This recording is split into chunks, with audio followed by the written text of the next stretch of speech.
yaitu latihan menggerakkan dinding dada untuk meningkatkan bersihan jalan nafas, meningkatkan pengembangan paru, menguatkan otot-otot pernapasan, dan meningkatkan relaksasi atau rasa nyaman. Baiklah, contohnya kita tarik nafas atau inspirasi secara mendalam, kemudian saat ekspirasi kedua bibir kita seperti bersiul, kita keluarkannya perlahan-lahan.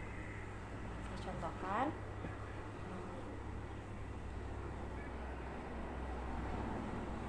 Tarik nafas yang dalam lalu kita keluarkan secara perlahan ya. Saya ulangi lagi.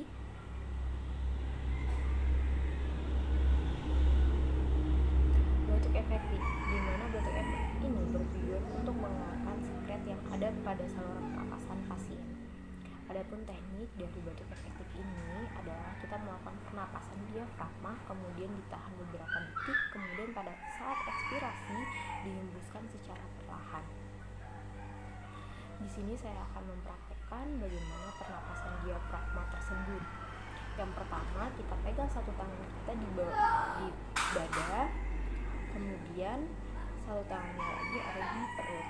Kemudian kita lakukan inspirasi dan kita rasakan apakah nafas tersebut mengisi bagian dada kita. Seperti ini contohnya. Kita tahan, lalu kita hembuskan. Kita rasakan apakah ada nafas yang mengisi dada kita. Baiklah, kita lakukan inspirasi, kemudian kita tahan, kemudian kita keluarkan secara perlahan. Saya contohkan lagi.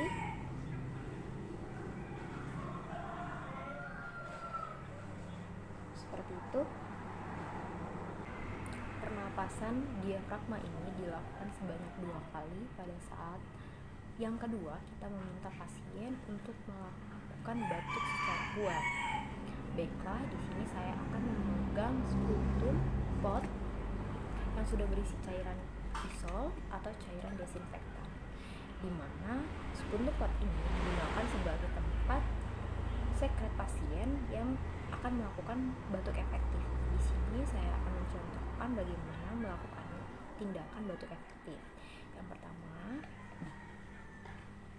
kita menarik nafas, kita tahan,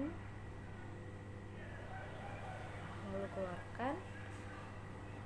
Setelah itu kita menarik nafas kembali, kita tahan, lalu kita batukkan dan kita keluarkan sekretnya. Saya ulangi lagi.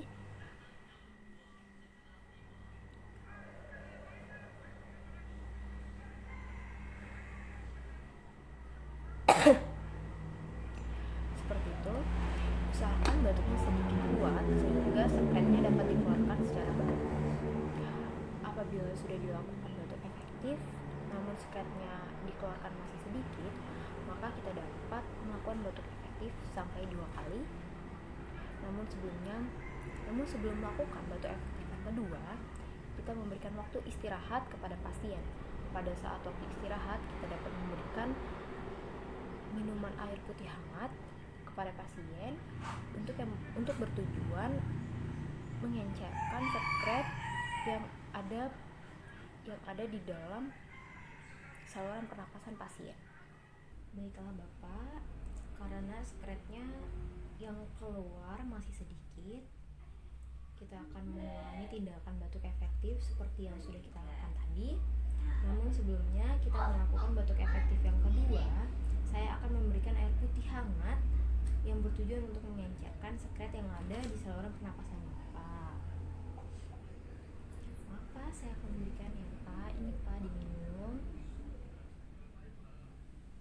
Baik, jika sudah, untuk tindakan batuk efektif dilakukan maksimal 2 kali. Tidak boleh terlalu sering karena akan menyebabkan pasien tersebut hipoksia.